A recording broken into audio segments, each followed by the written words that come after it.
welcome to Moms on a Mission. Dr. Jason Dean's Full Moon Protocol provides all natural detoxification from parasitic conditions due to the food we eat, and also fights inflammation. As you can imagine, when this condition is treated, you have more energy. And I know when I took Full Moon Protocol, I did. So go to bravetv.store/mission to get $20 off your first order. That's bravetv.store/mission. We have the rare opportunity to have a brave voice of truth on Moms on a Mission podcast. Today, our guest is the most viewed independent journalist in the entire country of Australia. Yes, the entire country. She unapologetically speaks the truth, and it's backed by proven data. Please welcome to Moms on a Mission, Maria Zeee. Hey, Maria. Hi, Miriam. Thank you so much for having me, and thank you to everyone joining us today. I appreciate your time. Well, thank you so much for being here. So tell us your background. I know I just met Maria at the Reawaken America tour in Vegas a few weeks back, and I was astounded by what she's doing, her bravery, her boldness, and her willingness to speak the truth, no matter what the consequences. But I would love for you to just share your story about how you got involved and how Zeee Media started. Well, it's really amazing how it happened. Australia was really starved for independent media. We didn't have a lot of independent media, and certainly not people really exposing the depths of the New World Order, doing that at a large scale and exposing government corruption and things of this nature.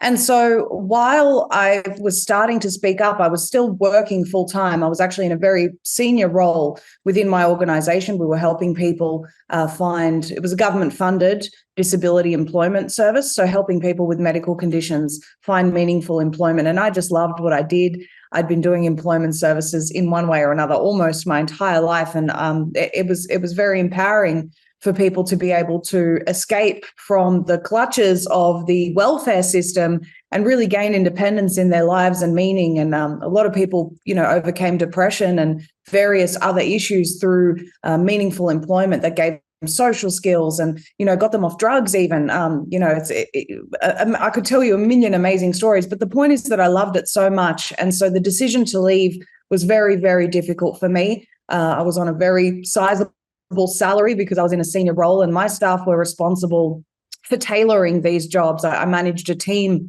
of recruitment specialists, if you will, across the entire state of New South Wales. But my staff were asking people to mask up and starting to ask people to get injected, and I couldn't live with that. It wasn't me personally doing it, but the people I was responsible for were expected to do this, and that is me. So I actually resigned, and I'd been praying about what to do because I knew that I needed to do something. And I heard the words one night, expose them. And so I was obedient to that, and I began to expose them. And I knew who them was because I've kind of been aware of the New World Order since I was very young, 10 years old. And so I started really digging to not only just expose what was happening, but the root of why it was happening. And of course, Zeee Media, the people asked me to start independent media actually. So I did. I responded to what the public wanted, and we gained a lot of support, became the biggest in the country in a really short period of time. 12 months was all it took, because not because we're great, but because the people want the truth. And if you actually tell them the truth, they'll flock to it. We have a lot of independent media out there now, and it's great. I want to see more of it. But a lot of it only scratches the surface. I have to say, for us, that's not the case. We really do dig deep. We do a lot of investigation into the root cause of all of the problems in the world today. So I just have to say, you said you knew about the New World Order when you were 10. I know I didn't know about it when I was 10. So how did that happen? September 11, my dad told me that this was not what was being presented. And he would often come home with documentaries. He was a delivery driver, and he used to go to this DVD store in one of the suburbs he would deliver to and get all of these, back in the day when people would rip all these underground documentaries onto DVDs.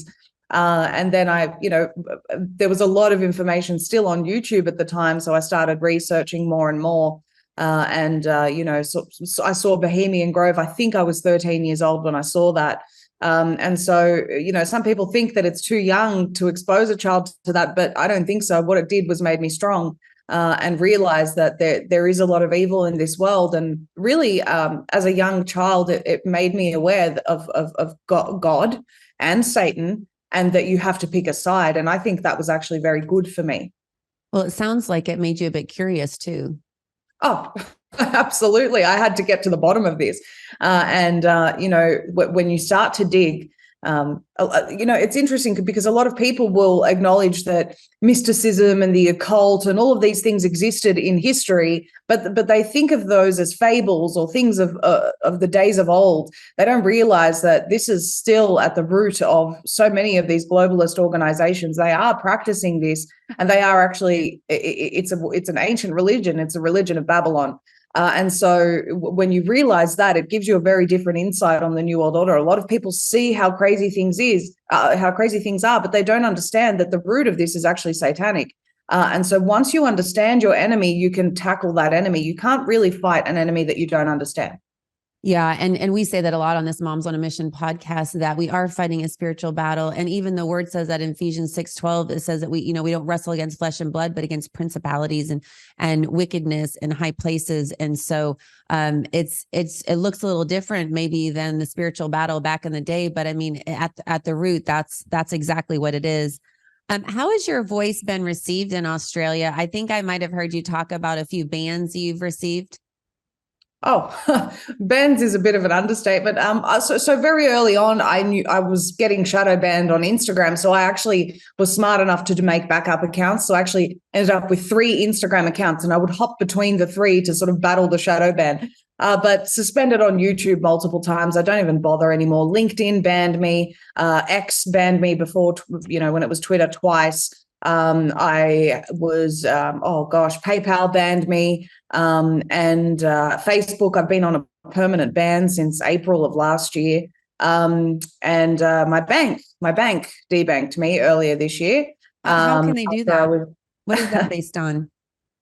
They wouldn't say so. So they just notified me that I had a week to move my funds and that I was never to bank with them again. I did inquire whether it was for political reasons. I was placed on a very long hold, and they came back and said that they had no further information from me. So being media, we contacted their public relations team before we reported on it. We wanted to do the right thing, make sure it was above board. And the public relations person told me that they couldn't tell me because of customer confidentiality. And you were the customer. Well, that's brilliant. It's scary to think that that's their logic, just saying. Yes, but the very alarming thing, Miriam, about that, the timing of the debanking, was that it happened a week before a report was released on the Australian version of 60 Minutes, alluding to the fact that I'm some sort of a domestic terrorist that's radicalizing the Australian people. So it appears that the media and the bank were working in collusion to debank me right before that report was released. It was a warning shot of sorts, which of course I laughed at. You're not going to shut me up just by shutting off my bank. The riches of this world aren't my greatest concern. It's the freedom of humanity. And so the biggest lesson I learned out of this was, because you are confronted with, well, what will I do? I mean, I've got another bank now. We still have that option. But what will people do when the central bank digital currency is in place and you don't have a bank if you don't comply or behave how they want you to? This is something that people need to evaluate right now. Just like during COVID, I said, how far will you go to stand for what you believe in? How much are you actually prepared to lose in order to not be injected? You have to actually count that cost before you enter this battle, because the globalists will never end their tyranny. They will keep going and injecting you and cutting off your resources and doing whatever they want to do to you. And if you think that a little bit of compliance, all you're doing is buying yourself a bit of time. If you don't stand up now, you will eventually be affected. And so that's the kind of message that I was trying to share with people, because I got a small taste of that. And that's the future for all dissidents, really.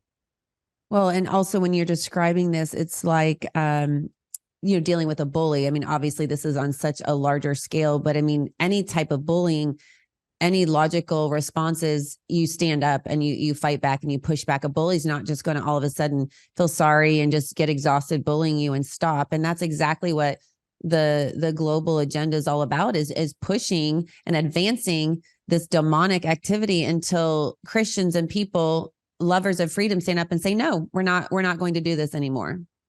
Absolutely. And that's what we're trying to inspire worldwide. You know, I keep saying, you may not have thought that the injections were dangerous, or you may not have had a problem with lockdowns and things of this nature. Okay, I disagree with you, but I'm sure that you'll come to the same conclusion as I have, at least when it's relating to what you can do with your money and where you can go. The fact that they're planning on not letting you leave a 15-minute district, or that you can't buy more than 3 items of clothing per year, or travel more than 1,500 kilometers every 3 years. You know, all these people that got injected so that they can travel, that you're going to be banned from doing that soon. So if, like I said, if your slight compliance now is making your life comfortable, it's not going to be comfortable. The same hell on earth is coming for us all. Yeah. Well, and I know last November, Reuters talked about a CBDC, central banking digital currency pilot program in New York, and they reported on that. So, I mean, for folks to think that this is in another country and that the United States, you know, is protected from this, they're sadly mistaken, because it is here and it's slowly coming to the surface. And I'm so grateful that you are not only exposing what's happening in Australia, but really getting to the root of it and exposing the new world order and the various branches of advancement that they've chosen to use. Okay, can I add something very quickly, Miriam, Sure, yeah. if you don't mind? For people in the United States, I've noticed many think that they're somehow shielded from this. What you don't understand, if you do think that way, is that the pearl of the New World Order is to topple the United States. They want that more than anything, because if they destroy the United States, the rest of the West is gone with it. And so while they come down harder on us in Australia, for example, one of our major banks just announced that as of November next year, no more cash withdrawals, no more cash deposits. Cash is done. This is one of our major banks. And so if you think that's not coming for you, you know it is. They're testing on us to bring it to you. And so I've said while I've been here, the United States is the last bastion of freedom. If you don't stand up for yourselves, the rest of the world will go. But it's not just, if you don't care about the rest of the world, okay, you're gone. So you have to stand up. Yeah, I appreciate you saying that, because I truly believe that the United States is the last leg standing, and you can see, you can just see it trickling in right now from things that have probably been going on across the world for a longer period of time. I wanted to ask, in Australia, is there anybody in the mainstream media finally speaking up now? Because, I mean, we just know what we see reported, you know, in the United States. But I, as a Australian resident, I mean, do you see anybody in the mainstream media speaking up at this point, 3 years later? Not really. We have a channel called Sky News. It's kind of like Fox in the sense that they'll speak about some of the things that others won't, but they'll only go to a certain point. And, you know, we have one journalist in the mainstream media that writes about adverse reactions, one. And so it really is a dire situation as far as journalism goes in Australia. Unless you're watching independent media, you're watching dead journalism. Wow. Well, I believe a lot of Americans anyway have awakened to the truth that there is just massive propaganda and indoctrination being pushed through the media, just because we were lied to so many times. And so I believe that there is a push for independent media sources and looking, you know, for truth and really having to research instead of just being spoon-fed and sitting in front of your TV, you know, researching these topics and seeking truth yourself. And I have to agree. Sorry, I keep cutting in, but you're so right. And as an outsider, I can tell you this because I've been talking to people during my travels here, and I bring up the media to them a lot. And unanimously, they don't trust the media, whatever their political belief is. So I think you're absolutely right. People have realized they cannot trust the media. And the Maria, mainstream. Is this your first time coming to America as an independent journalist and reporter? I didn't know if you'd ever been to the United States before. I've been as a child, so it's my first time as an adult actually being here, and definitely the first time since I started doing this, because prior to May this year, I was not allowed in the country because I'm not injected. Wow. I just am so grateful that you stood strong and didn't. I mean, you just saw people getting injected to go on cruises and go and just like you said, just giving them a little bit of sway in your life, just so your comforts aren't disturbed. But man, you're right. I mean, they're not going to stop until we say, absolutely not. I just wanted to touch on the fact that, if in the United States, we saw some videos in Melbourne about, people getting dragged away, by the police because they weren't masking up or what have you. And honestly, we were seeing that at the same time that we were seeing similar footage from China and the abuses there. It looked very similar. And it was incredibly disturbing to me because I just always perceived Australia as, laid back people and things of that nature. Not perfect, but it just seemed like a very peaceful, laid back country. And it was so shocking and disturbing on a guttural level to see these images that looked very similar to China. Our problem is that we are peaceful and laid back people. It's both our weakness and our strength. When it came to, and we've never had to stand up against our government before. We've never had a revolution. It's different to the United States where you have had people revolting against the government. And I'm certainly not inciting anything here, but I am just saying that Australians really have never had to do that, and they're not familiar with the Constitution. A lot of the time, they don't realize the power of the true Constitution, not the fake one we have now. And so it's the reason they got away with it was that we have a very materialistic society, which is the case worldwide, really. People care about their things and their comfort more than they do about their future, or they don't realize that if they lose some comfort now, they'll have a better future. It's really a widespread problem, especially in the West. But I was very surprised to see how much the Australian people put up with when it came to police brutality. But you may recall the one of the videos of a young girl being pinned to the wall by a police officer, choking her because she wasn't wearing a mask. She was saying, "You're choking me. You're trying to speak and say," and he just didn't stop. That's right. Another instance close to where I was living at the time in Western Sydney, there was a police officer. There were two gentlemen that were walking to a petrol station. They weren't wearing masks at the time, but they purchased masks at the station and walked out with them. A police officer came, tackled him to the ground when he walked out. Now, we don't know if they spotted the police and went to purchase masks, or if they really just didn't have a mask and they were going inside. But certainly you would question the person before you tackle them. This police officer started boot bashing this man, kicking him in the ribs on the ground. It was absolutely filthy to watch the behavior of these police. And, for the most part, no repercussions, Miriam. Our government defended their actions. Yeah, I wanted to ask that if anything has happened to these men and these, government agencies who have literally abused the Australians, if anything, any justice has been served. No, there's been no or minimal justice. There was one particular guy who you may recall. I don't know if it traveled to the United States, but it was all over Australian media. The horse punch guy, one of the protesters, apparently punched a horse. Well, what that was actually the mainstream media just presenting one angle of the footage. What was actually happening was the police officer was trying to trample the man with the horse, and he was holding the horse back. But he was actually arrested, put into prison without the opportunity for legal counsel for a period of time.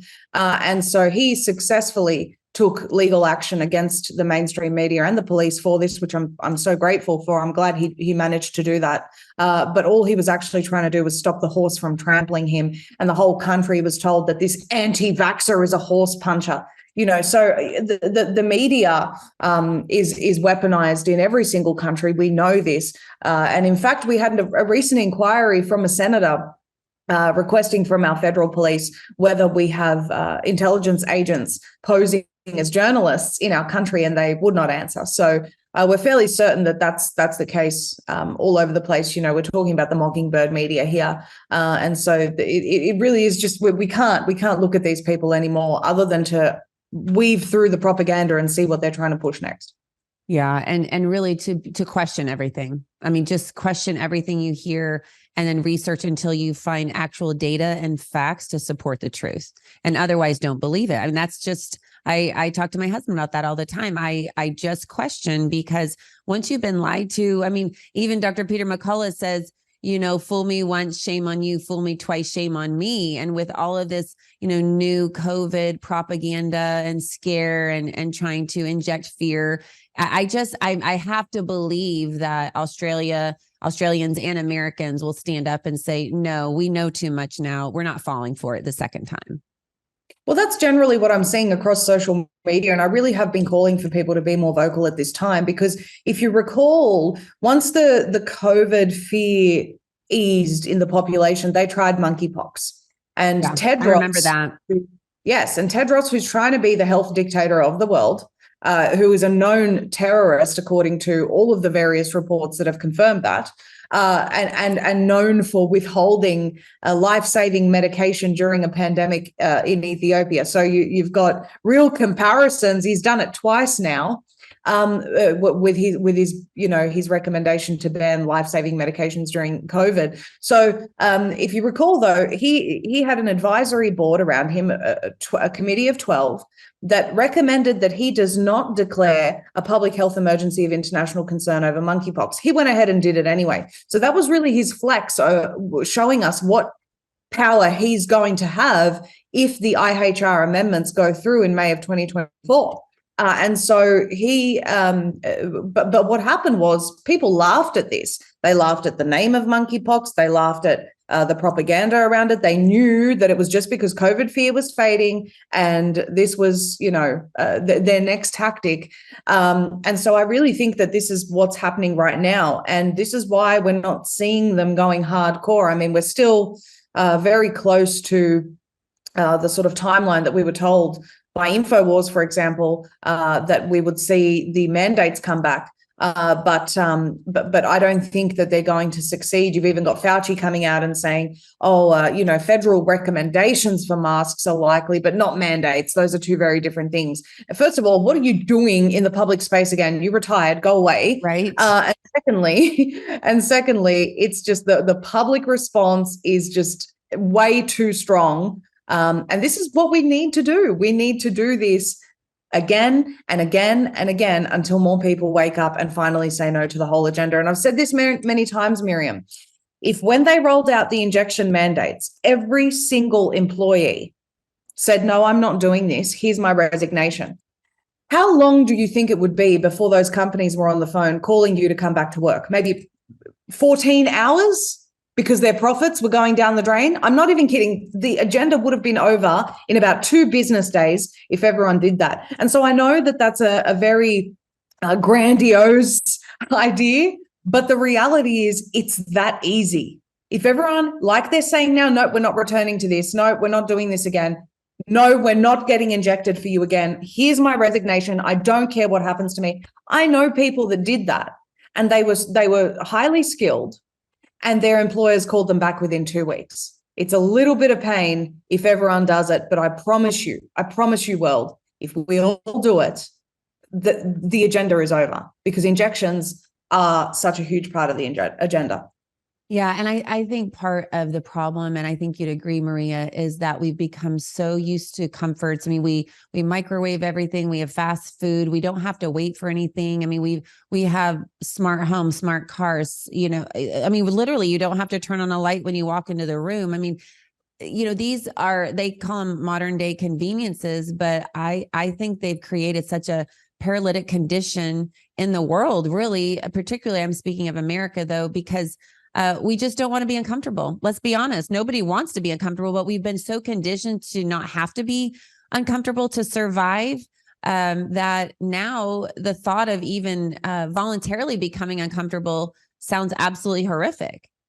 Well, let me paint the absolute truth of this picture for the people viewing this. And my approach is pretty hardcore, Miriam. Some people appreciate it, some people don't, but I'm going to tell you the truth because it's actually a nightmare.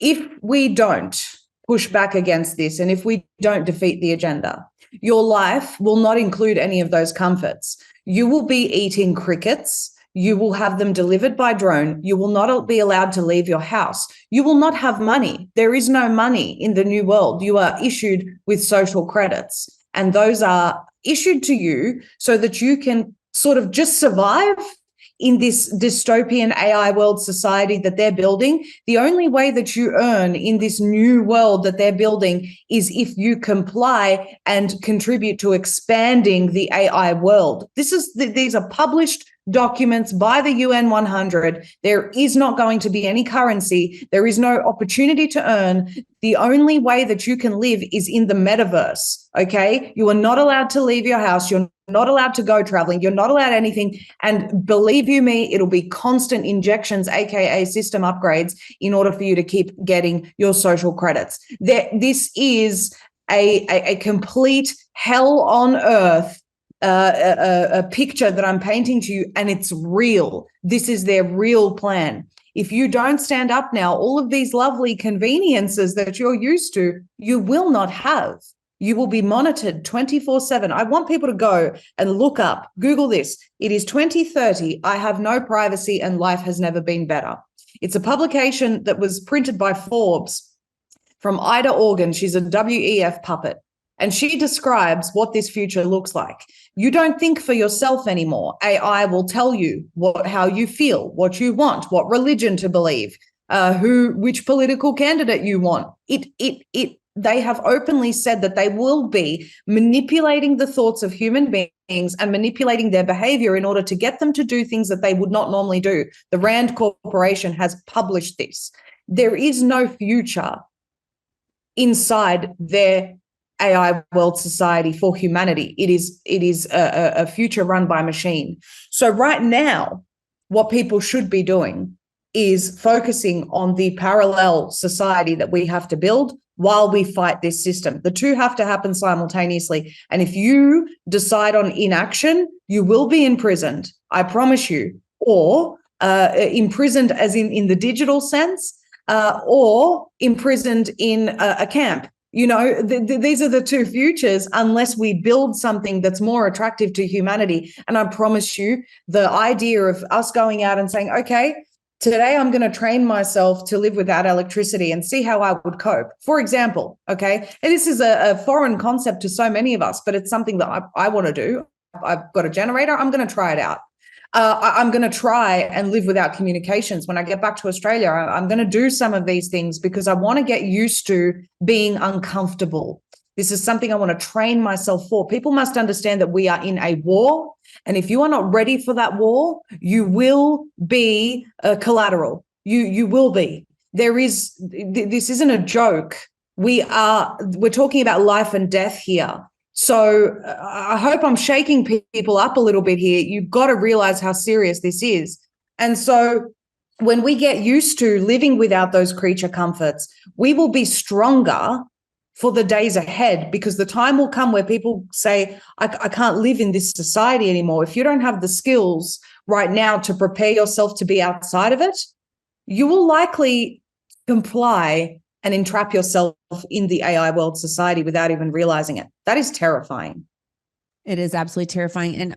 And I know we talked about this a little bit before we started recording, but I mean, what you're exposing is truth, but let's be honest, this is heavy stuff. And, you know, it's one thing to talk about vaccine mandates. It's another thing to talk about what you're saying on such a higher level and what the global agenda really is. And, you know, what would you say to, we are moms on a mission. We have a lot of moms following, but also dads and grandparents and just good Americans. What would you say to those when you're saying these things, Maria, and this level of cognitive dissonance is occurring and there's anxiety and fear and almost like it's just so much they can't process it. So they're paralyzed with the fear of the truth of what you're saying? Well, I would say this to start with. I'm telling you this because I love you. I have a deep love for humanity and I want to see it do well. And I want to see it prosper and I want to see it blessed and full of joy and have the right future, not the future that these people are painting. I'm telling you about how dire the situation is to activate you and to embolden you to take action against this. For me, yes, Miriam, I'll be honest with you. There are days where, as you said, the information's very heavy. I've literally just scratched the surface right now, even though I realize it's heavy. There are days where I go, wow, this is overwhelming. I will leave my phone and go out into nature, and I can't. I have those days. I'm a human being. But I also recognize that because I know how horrible the picture is, it actually motivates me to fight harder. When God gave us the warning in Revelation of what the end times would look like, he didn't do that to put fear into us. In fact, no, he told us to be bold and courageous and do not fear over and over and over in his word. He gave us the worst case scenario, which is coming one day, and said, don't be afraid. This is what can happen to you. Don't be afraid. So what I learned from him in that regard, where I say, okay, here is the worst possible case scenario. This is what they want to do to us. What are we going to do with that information? So my genuine prayer is that people will be activated by this information, understand that you don't have to know it all. People sometimes feel like they have to understand the whole thing. No, you don't have to understand the whole thing, but you do need to understand that the goal is to destroy humanity, have a fake world in an AI society where you don't get to earn or have any freedom, and humanity is at a crossroads where we can go one way or the other. And if you are afraid by this, okay, you don't have to spend all your time in this. Spend your time building, helping build parallel economy, parallel society. Think about how you can help your communities around you. Think about how you can empower the parents around you, because courage is contagious. And Miriam, you're a perfect example of that. I just love your spirit. I love your fighting spirit and your willingness to help the world. And every single one of us can do that. Don't think that just one person can't make a difference. I'm telling you, I'm living proof that one person can. And I've done barely anything, but it has made a change to this world. And I'm grateful that I've had the opportunity to do that. And that's not me patting myself on the back. That's me saying just one girl out of Australia who said, okay, I'm going to leave my job and try to make a difference in this world, managed to do something. You can too. It doesn't have to look like podcasting. It doesn't have to look like, having a big social media following. It could be empowering the people around you to learn to live off grid, for example. Whatever the case may be, we have to face that there is a very dark future ahead, and that is the only way that humanity can go, okay, no, we opt out, we want something better. It's the only way. I thank you. I'm speechless, because what you just said is exactly what I try to say. And I know what a lot of others are trying to say to educate. The three pillars of Moms on a Mission is educate, awake, and activate. And that's what I think all of us coming together and just doing what we can do. I mean, if you're a mom with babies and changing diapers, then do that and go to your mom, the play dates and the socialization times, and just learn what you can and speak what you know and what you know to be true. And just, I believe education is the very first step that needs to happen. And you're so brilliant with that. And I so appreciate you and the role model you are to us in America to stand up. And the beauty of what happens when you stand up is that, like you said, others are so hungry for the truth that they will listen. And I'm so grateful for you. I'm so grateful that you're able now to come to America and to speak with us and share the truth. I'd like to pray with you real quick, if that's okay, Maria. We can, but can I just say something? Because sometimes the things that I say don't necessarily resonate with mums, particularly mums with young kids. They're obviously, their life is devoted to raising up this child that God has given them, and that is natural and good. But I don't know if you realize the power that you have as a mother. You are fulfilling your highest natural calling right there, and you can actually inspire other mums, or even dads, inspire other parents for the future generation. You understand that better than anyone because you're raising the future generation. So it's not just about us now. It's about the babies that are growing up now. You're in a unique position where you really can make a difference as parents. And so don't ever forget that. And don't ever think that your voice isn't important. In fact, it's inspiring above single voices or above the voices that people don't have children yet, because you've got something to lose, but yet you realize if you don't do something now, the future is lost. So I just wanted to encourage people with that, Miriam, because I think that the voices of parents are so powerful. I agree. I completely agree. When you think about the indoctrination that has been injected into America's education from the late 1800s. I mean, just we're all kind of waking up to this now and seeing it for what it is. But I agree with you. I think the power of a mom and her voice is incredibly powerful, because we're literally injecting truth into our children, and they are the next generation. So I couldn't agree with you more. That's great. Thank you so much. Yeah, Yes, you're welcome.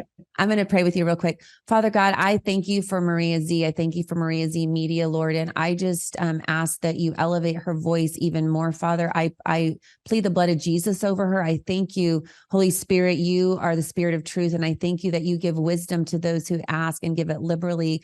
And so I just ask that you continue to elevate Maria's voice. I ask for divine connections, and I ask that you expose the truth through her obedience worldwide, Lord. And I thank you for her yes of obedience to her. I thank you for what an amazing example she is, not just to all of Australia, but to America, that the power of one yes of obedience, how you can anoint her voice and create such a massive ripple effect. And so I just thank you for her, Lord. I ask that you protect her as she travels. And I thank you for your vision for her. And I thank you that people are waking up and their lives are being radically transformed and changed and becoming more free. And she's emboldening us and showing us how to stand up and be bold and speak the truth. So I thank you for her today and this divine connection.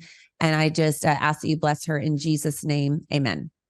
Amen. Thank you, Lord. Thank you so much, Miriam. That was beautiful. Oh, you're so welcome. And I thank you again for all that you're doing. And so if folks want to connect with you, they go to Maria Zeee, which is 3 E's, Zeee, media.com. And that's where they can find you. And also on Rumble. Is that correct? It's just Zeee Media. So Zeee media.com. And on Rumble, it's Maria Zeee with 3 E's. Those are the best places to find me. I'm Maria Zeee on Instagram, but it's really shadow banned, like up and down. I also have a Telegram channel, Zeee Media. Again, our goal really has been to expose the highest levels of the agenda. For those who can tolerate that, the information that we bring is really empowering. And I think, we have made a huge difference in our country, and we don't just care about Australia, we care about the whole world. As you can see, I have a huge love in my heart for the American people and the country. So, we advocate for the freedom of all of mankind. And I'm just so grateful for everyone that's tuned in today. Please share this message and continue to support Miriam in her efforts. She's doing a fantastic job. Thank you, Maria. So we're going to go to zeemedia.com and connect with you there, and also Rumble Maria Zeee.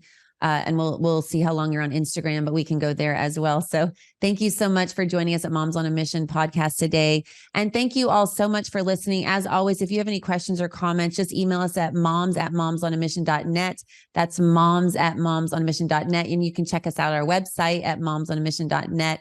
And then we'd love for you to follow us on Rumble. That's our favorite platform because it's uncensored. We have 2 hits on YouTube. So if you're on YouTube, please follow us as a backup option on Rumble in case we just disappear someday. So follow us on Rumble. And we just thank you so much for listening today. In light of recent bank volatility and skyrocketing inflation, diversification is a must. That's why I use my good friend Andrew Sorcini at Beverly Hills Precious Metals. Beverly Hills Precious Metals makes it so easy to diversify. I personally ordered some silver and it arrived on my doorstep just a few days later. They make it so easy. And if you're not ready to do that and you just want to ask a few questions, they're there for you too. I personally got some silver and also am rolling over some of my IRA. You can actually roll over your IRA and have it be backed by silver and gold. So if you don't have any extra money to invest in silver and gold, rolling over a 401k or an IRA, or even part of it, if you just want to try it at first, just for a little bit, you can do that as well. So go to bh-pm.com today and ask all your questions. You can connect with somebody. And like I said, you can just get some information at first if you want and pray about it, and then get back with them to roll over part of your IRA or all of it, or order some gold and silver. That's bh-pm.com. and tell them that Moms on a Mission sent you. Hey, everybody. Did you know that recent research from the CDC says that millions of Americans develop parasitic infections and symptoms often go unnoticed or are misdiagnosed? Parasites are actually the cause of many health problems such as anxiety, depression, chronic pain, fatigue, and unexplained digestive issues. We all need a common sense strategy to improve our health. Moms on a Mission encourages you to reach out to our good friend, Dr. Jason Dean. Dr. Dean's Full Moon Protocol provides all natural detoxification and fights inflammation. And the supplements are made with 100% organic ingredients and are proven to kill parasites safely and effectively. I know after I took Full Moon Protocol, I had more energy. To order your Full Moon Protocol today, go to bravetv.store/mission to save $20 off your first order. That's bravetv.store/mission. According to leading sleep experts and sleephealth.org, over 50 million Americans struggle getting a good night's rest. That's why Moms on a Mission loves MyPillow. MyPillow makes amazing pillows, sheets, mattress toppers, robes, towels, literally almost everything you need for a good night's sleep. They also make dog beds for your dogs. So by going to mypillow.com, typing in the code MISSION, you not only receive a high quality product, but you're supporting Moms on a Mission and this podcast. If you like what you're hearing and you agree with it, you believe in it, and you want to support Moms on a Mission, then go to mypillow.com today and order some high quality products and just type in the code MISSION at checkout and you can save up to 66% off. That's mypillow.com, code MISSION. Since 2014, Organic Body Essentials has offered clean, simple, certified organic skincare. Our organic face-to-feet and federally compliant hemp and pet products are manufactured under USDA and FDA guidelines. Our products are inspired by God using plants He created.